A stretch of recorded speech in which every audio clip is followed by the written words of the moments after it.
गरज नाहीये तुम्ही. नमस्कार, श्री स्वामी समर्थ. कसे आहात तुम्ही सर्व? तर मला माहिती आहे तुम्ही सर्व ठीकच असणार. आजचा खूप धावपळीचा दिवस होता आणि माझं असं आहे की सर्व काही मीच करायला पाहिजे. मग तो बड्डे ड्रेस शिवणं असो, मुलीचं बड्डेचं फोटोशूट असो किंवा मुलीचा बड्डेचा केक बनवणं असो किंवा घरामध्ये कोणाचा बड्डे असेल तर केक बनवणं असो आणि घरातली सर्व कामं तर सर्व काही मलाच करायला आवडतं आणि त्यामुळे काय होतं कधी-कधी खूप धावपळसुद्धा होते आणि मग माझाच खूप मनस्तापसुद्धा होत असतो. आता काही दिवसांवरतीच माझा बड्डे आलेला आहे आणि त्यासाठी मी इथे एक बड्डे गाऊन स्टिच करत आहे. कसा बनवणार आहे ते पण मी तुमच्यासोबत शेअर करणार आहे. 2-3 दिवस झाले माझं ना थालीपीठाच्या भाजणीचं पीठ आहे ना ते संपलेलं होतं आणि ते मला आज बनवायचं होतं.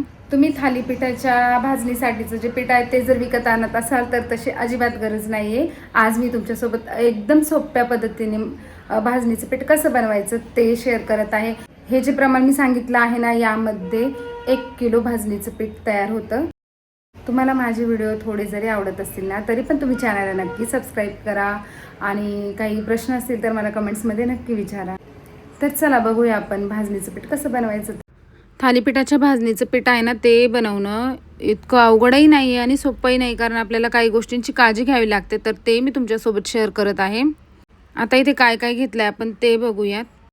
यासाठी इथे मी 3 वाट्या ज्वारी घेतलेली आहे. अर्धी वाटी आपल्याला इथे चवळी घ्यायची आहे. यानंतर इथे अर्धी वाटी पांढरी उडीद डाळ जी आहे ना ती घेतलेली आहे. 2 वाटी तांदूळ घ्यायचे आहेत. 1 वाटी बाजरी घ्यायची आहे. 1 वाटी इथे गहू घेतलेले आहे आणि 1.5 वाटी आपल्याला हरभरा डाळ घ्यायची आहे. 1 वाटी इथे हिरवे मूग घेतलेले आहेत. 4 चमचे धणे घेतलेले आहेत. 3 चमचे जिरे घेतलेले आहे आणि 1 चमचा इथे मेथी दाणे घेतलेले आहेत. साहित्य तसं सोपं आहे आणि आपल्याला घरामध्ये हे अवेलेबल असतंच नेहमी. तर आता हे सर्व जिन्नस आपल्याला अगदी खमंग खरपूस असं भाजून घ्यायचं आहे. आता इथे मी कढईमध्ये ज्वारी घेतलेली आहे. आपल्याला ज्वारी खमंग अशी भाजून घ्यायची आहे आणि ज्वारी भाजली हे कसं समजायचं, तर अशा प्रकारे ना लाया बनायला सुरुवात होते.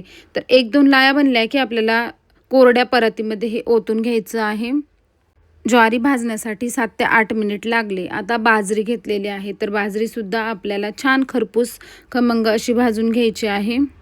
हे आपल्याला अजिबात मोठ्या गॅसवरती भाजायचं नाही, अगदी मीडियम अशा गॅसवरतीच आपल्याला हे भाजून घ्यायचं आहे.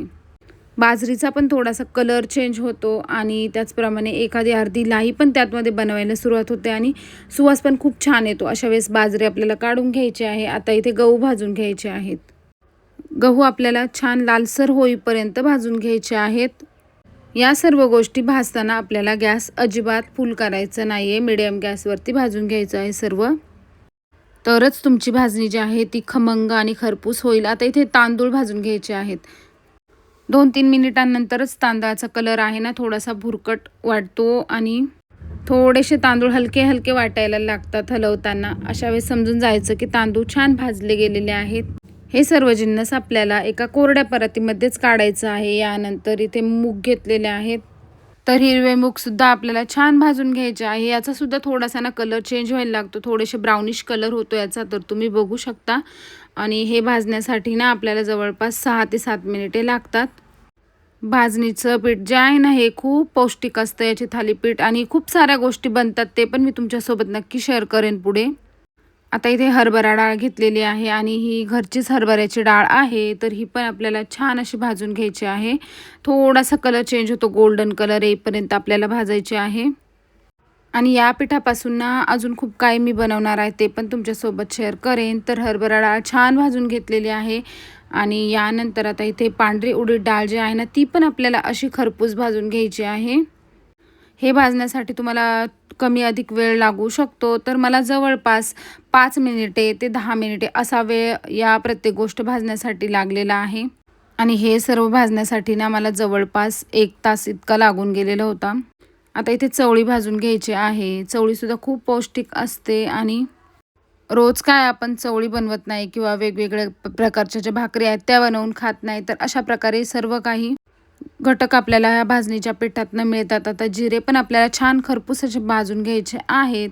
यानंतर मी इथे धने भाजून घेत आहे. आणि थालीपीठ कसे बनवते ना मी, ते पण मी तुमच्यासोबत पुढच्या व्हिडिओमध्ये शेअर करणार आहे. आता हे सर्व छान भाजून घेतलेलं आहे. आता गॅस बंद केलेला आहे आणि यानंतर इथे मेथी दाणे जे आहे ना ते गरम कढईमध्ये छान भाजून घेतलेले आहेत.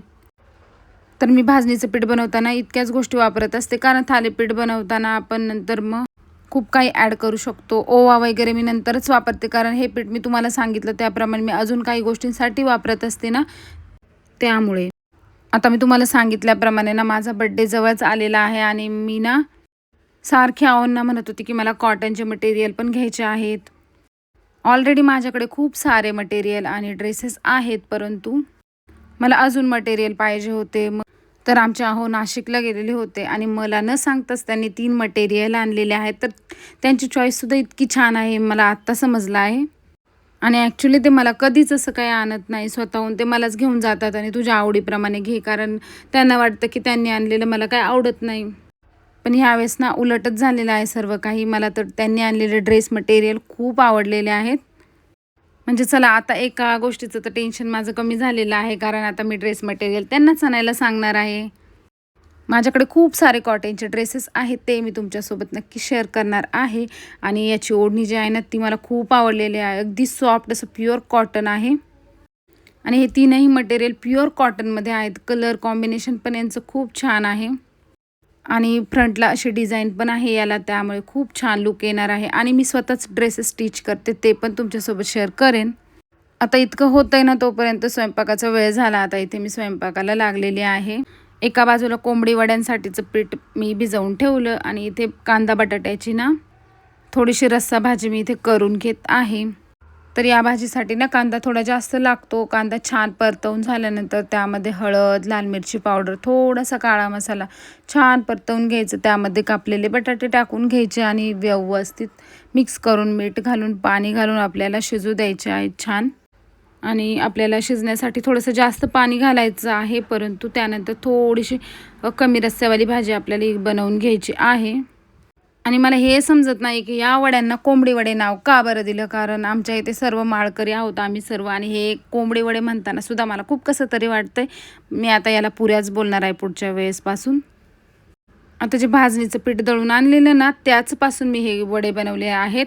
यात थोडंसं आपल्याला दुसरे पिठं ॲड करावे लागतात आणि बाकी यामध्ये अजून काय काय ॲड करायचे ते पण मी तुमच्यासोबत पुढच्या व्हिडिओमध्ये एखाद्या नक्की शेअर करेन.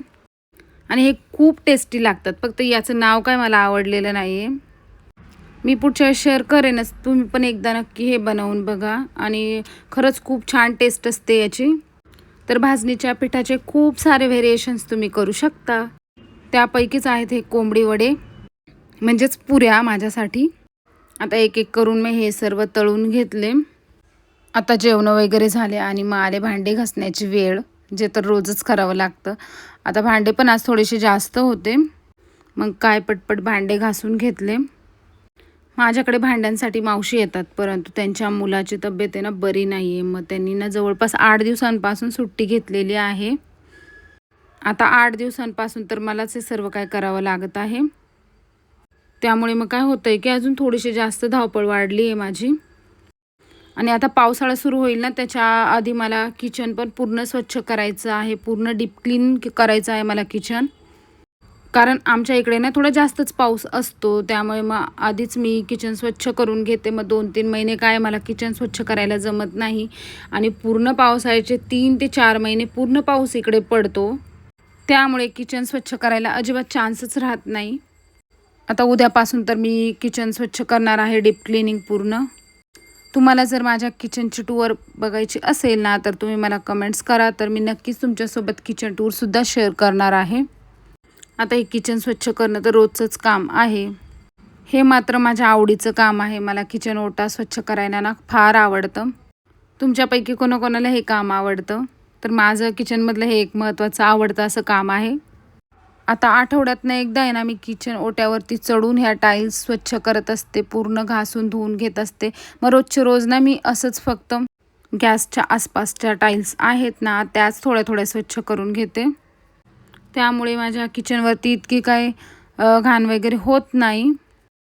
आणि दोन्ही टाईम मी किचन ओटा धुत असते. त्यामुळे ना किचन ओट्यावरती मी अजिबात बरण्या वगैरे किंवा काही पसारा अजिबात ठेवत नाही. त्यामुळे मग फार अडचण होते आणि सर्व उचलावं लागतं. मग त्यानंतर किचन ओटा धुवावं लागतो. त्यामुळे ना किचन ओट्यावरती मी एक वस्तूसुद्धा ठेवत नाही. आता यानंतर इथे मी बेसिन घासून घेत आहे आणि बेसिन घासण्यासाठी जी घासणी आहे ना ही तर ती वेगळी आहे, सेपरेट आहे, जिने मी भांडे घासत नाही. तर बेसिनच्या आजूबाजूचा एरिया आणि बेसिन वगैरेच मी फक्त त्या घासणीने घासत असते. किचनमध्ये तर मी माझ्या पद्धतीने पूर्ण हायजीन मेंटेन करते. आता माझे व्हिडिओ तुम्हाला कसे वाटत आहेत ना ते मला कमेंट्स करून नक्की सांगा. आणि मी ना आत्ताच व्हिडिओ बनवायला सुरुवात केलेली आहे. जवळपास महिना किंवा 1.5 महिना झालेला असेल. तर काही चूक होत असेल ना ते पण मला कमेंट्समध्ये तुम्ही सांगा. माझे व्हिडिओ आवडत असतील ना तर चॅनलला सबस्क्राईब करा. पुन्हा भेटूया नवीन छानशा व्हिडिओमध्ये. तोपर्यंत बाय. Thanks for